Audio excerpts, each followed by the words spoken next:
Friends, law of attraction நம்ம வாழ்ந்துட்டு இருக்கக்கூடிய இந்த வேர்ல்டில் இப்போ இந்த லா ஆஃப் அட்ராக்ஷன் அப்படின்ற வேர்ட் நம்ம அடிக்கடி கேள்விப்படக்கூடிய ஒரு விஷயமா இருந்துட்டு இருக்கு. நிறைய பேர் இதை ஸ்ட்ராங்காக நம்புறாங்க, லா ஆஃப் அட்ராக்ஷன் அப்படின்றது கண்டிப்பாக ஒர்க் அவுட் ஆகுது அப்படின்னு.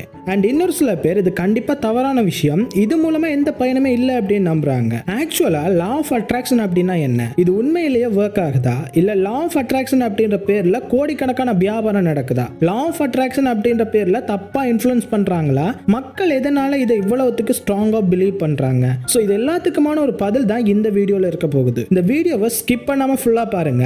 லா ஆஃப் அட்ராக்ஷன் இது உண்மையா பொய்யா? ஃபர்ஸ்ட், லா ஆஃப் அட்ராக்ஷன் அப்படின்றது எந்த மாதிரி டெஃபினைஸ் பண்றாங்க அப்படின்றத பார்க்கலாம். லா ஆஃப் அட்ராக்ஷன் அப்படின்றது நீங்க நெகட்டிவா திங்க் பண்ணீங்க அப்படின்னா நெகட்டிவான விஷயங்கள் தான் நடக்கும். அதுவே பாசிட்டிவா திங்க் பண்ணீங்க அப்படின்னா உங்களுக்கு பாசிட்டிவான விஷயங்கள் தான் நடக்கும். சோ பேசிக்கா இந்த ஒரு கான்செப்டை வச்சு மட்டும்தான் இன்டர்நெட்ல கோடிக்கணக்கான பிசினஸ் அப்படின்றத பண்ணிக்கிட்டு இருக்காங்க. வாழ்க்கையில சக்சஸ் ஆன பர்சன்ஸ் எல்லாமே இதை பத்தி பேசுறாங்க. வாழ்க்கையில ரொம்ப ஃபேமஸா இருக்கக்கூடிய நபர்கள் எல்லாருமே இதை பத்தி பேசுறாங்க. பட் லா ஆஃப் அட்ராக்ஷன் உண்மையா அப்படின்னு கேட்டா சயின்டிஸ்ட் இதை ஸ்ட்ராங்காவே எதிர்க்கிறாங்க. ஏன்னா லா ஆஃப் அட்ராக்ஷன் அப்படின்றது சயின்டிபிக்கா சைக்காலஜிக்கலாவும் எந்த ப்ரூவுமே இல்லாத ஒரு விஷயம். பட் 19th செஞ்சுரியில இருந்தே லா ஆஃப் அட்ராக்ஷன் அப்படின்ற ஒரு விஷயம் இருந்துகிட்டு தான் இருக்கு. இது கண்டிப்பா உண்மையான ஒரு விஷயம் அப்படின்னு நிறைய பேர் பிலீவ் பண்றாங்க. நம்ம நினைக்கக்கூடிய விஷயங்களை நம்மள பிரபஞ்சமே நம்மளுக்கு கொடுக்கும் அப்படின்னு நிறைய பேர் நம்புறாங்க. சோ இப்போ எல்லாத்துக்குமே ஒரு கேள்வி இருக்கும், இப்படி பழங்காலத்துல இருந்தே ஃபாலோ பண்ணிட்டு இருக்கக்கூடிய ஒரு விஷயம் எப்படி மக்களை தப்பா வழி நடத்துது அப்படின்னு. சோ அதுக்கான விளக்கத்தை இப்ப பார்க்கலாம். ஃபர்ஸ்ட், நீங்க பாசிட்டிவா திங்க் பண்ணீங்க அப்படின்னா பாசிட்டிவான விஷயங்கள் தான் நடக்கும். நீங்க நெகட்டிவா திங்க் பண்ணீங்க அப்படின்னா நெகட்டிவான விஷயங்கள் தான் நடக்கும். இதைத்தான் லா ஆஃப் அட்ராக்ஷன் அப்படின்னு சொல்றாங்க. பட் இங்க அவங்க சொல்லாத விஷயம் என்ன அப்படின்னா, நீங்க திங்க் பண்ணிட்டே இருந்தா மட்டும் உங்களுக்கான ரிசல்ட்ஸ் அப்படின்றது கிடைக்காது. அதுக்காக நீங்க ஒர்க் பண்ணணும், அதிகமா எஃபர்ட் போடணும், அதுக்காக நிறைய விஷயங்களை கத்துக்கணும், நிறைய சாக்ரிஃபைஸ் அப்படின்றத பண்ணணும். பட் மக்களை பொறுத்த வரைக்கும் வீட்டில் இருந்துகிட்டு எந்த எஃபர்ட்டுமே போட மாட்டேன், எந்த விஷயத்தையுமே கத்துக்க மாட்டேன், எந்த விஷயத்தையுமே பண்ண மாட்டேன், பட் என்னோட வாழ்க்கையில சக்சஸ் அப்படின்றது கண்டிப்பா நடக்கும், அது இந்த லா ஆஃப் அட்ராக்ஷன் மூலமா ஈஸியா நடந்துரும் அப்படின்னு ஸ்ட்ராங்கா நம்புறாங்க. பட் சயின்டிபிக்கா அண்ட் சைக்காலஜிக்கலா திங்க் பண்ணும்போது இது பாசிபிளே இல்லாத ஒரு விஷயம் அப்படின்னு சொல்லலாம். நீங்க ஒரு விஷயத்தை அடையணும் அப்படின்னா அதுக்காக கண்டிப்பா ஒர்க் பண்ணணும், அதுக்காக எஃபர்ட் போடணும். பட் லா ஆஃப் அட்ராக்ஷனை நம்பக்கூடிய நபர்கள் எல்லாருமே அதற்காக எஃபர்ட் போட மாட்டாங்க, அதுக்காக ரொம்ப ஒர்க் பண்ண மாட்டாங்க.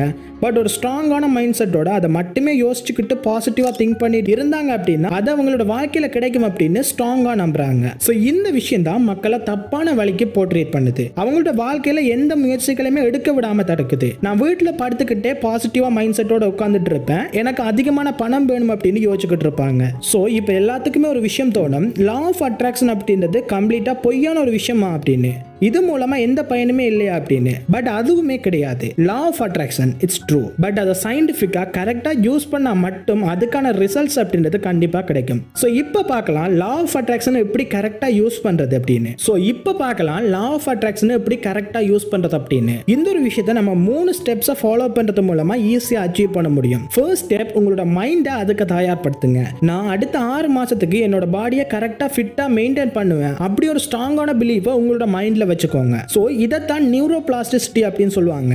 சயின்ஸ் என்ன சொல்லுது அப்படின்னா, நீங்க ஒரு விஷயத்தை அச்சீவ் பண்ணணும் அப்படின்னா அதுக்காக பாசிட்டிவ் தாட்ஸ் உங்களோட பிரெயின்ல ஃபீட் பண்ணிக்கிட்டே இருங்க.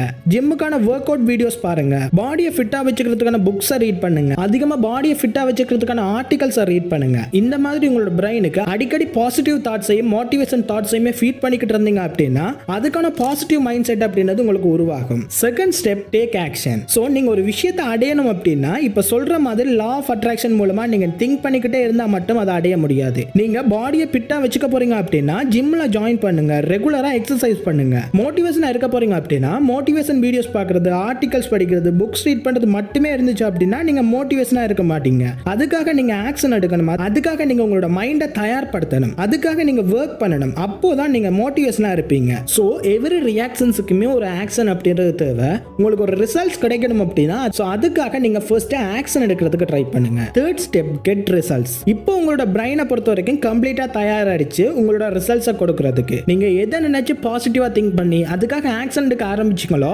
அதுக்கான ரிசல்ட்ஸ் அப்படின்றது இப்போ உங்களுக்கு கிடைக்க ஆரம்பிக்கும். அதுக்கான புது புது ஐடியாஸ் அப்படின்றது உங்களோட பிரெயின்ல இண்டிகேட் ஆகும். சோ ஃபைனலா your goal is achieved. நீங்க உங்களோட கோலை அச்சீவ் பண்ணிட்டீங்க. சோ இப்போ எல்லாத்துக்குமே புரிஞ்சிருக்கும் லா ஆஃப் அட்ராக்ஷன் நாம எப்படி யூஸ் பண்ணணும் அப்படின்னு. சோ பிராக்டிக்கலா ஒரு விஷயத்தை பாக்குறீங்க, ஒரு விஷயத்தை கேட்கறீங்க அப்படின்னா அதுல பிராக்டிக்கலான விஷயங்கள் இருக்குதா அப்படின்னு ஃபர்ஸ்ட் ஐடென்டிஃபை பண்ணுங்க. உங்களுக்கு ஒரு பிடிச்ச பர்சன் சொல்றாங்க அப்படின்றதுக்காக அது உண்மையான விஷயம் அப்படின்றதே கிடையாது. இன்ஃபேக்ட் உங்களுக்கு பிடிச்ச ஒரு பர்சன் லா ஆஃப் அட்ராக்ஷனை யூஸ் பண்ணி நான் சக்சஸ் ஆகிட்டேன் அப்படின்னு சொன்னாங்க அப்படின்னா அவங்க சொல்லக்கூடிய விஷயம் என்ன அப்படின்னா, நான் லா ஆஃப் அட்ராக்ஷன் மூலமா எனக்கு இந்த விஷயம் கேட்கணும் அப்படின்னு வேண்டிக்கிட்டேன், அதனால எனக்கு இந்த விஷயம் கிடைச்சிருக்கு அப்படின்னு. பட் அவங்க அந்த மாதிரி அச்சீவ் பண்றதுக்கு அவங்களுக்கு ஆல்ரெடி அங்க ஆப்பர்ச்சுனிட்டிஸ் இருந்திருக்கும், அவங்களுக்கான ரிசோர்ஸஸ் அங்க ஆல்ரெடி இருந்திருக்கும், அதிகமா பணம் இருந்திருக்கும், அண்ட் அவங்களுக்கான முயற்சி அங்க இருந்திருக்கும். பட் அதை எதுக்குமே வெளியே எக்ஸ்பிரஸ் பண்ண மாட்டாங்க. அவங்களோட மைண்டை பொறுத்த வரைக்கும் அவங்க பாசிட்டிவா இருந்ததால தான் அவங்க அந்த விஷயத்தை அச்சீவ் பண்ணாங்க அப்படின்னு மக்கள் கிட்ட சொல்லுவாங்க. ஸோ நீங்க புரிஞ்சுக்கோங்க, ஒரு விஷயம் நடக்கணும் அப்படின்னா அதுக்காக நாங்க ஆக்ஷன் எடுக்கணும், அதுக்காக நீங்க ஒர்க் பண்ணணும், அதுக்காக நீங்க டெடிகேட்டடா ஒர்க் பண்ணணும். ஸோ ஃபைனலா இந்த லா ஆஃப் அட்ராக்ஷன் அப்படின்றது உண்மையா பொய்யா அப்படின்னு கேட்டீங்கன்னா அது உண்மைதான். பட் அதை உங்ககிட்ட எக்ஸ்பிரஸ் பண்ற விதம் அப்படின்றது தான் தப்பா இருக்கு. ஸோ இந்த வீடியோ மூலமா நீங்க லா ஆஃப் அட்ராக்ஷன் உண்மையா இல்லையா அப்படின்றத தெளிவா புரிஞ்சிருப்பீங்க. இந்த வீடியோ பிடிச்சிருந்தா மறக்காம லைக் பண்ணிக்கோங்க. நான் இன்னொரு வீடியோல உங்களை சந்திக்கிறேன்.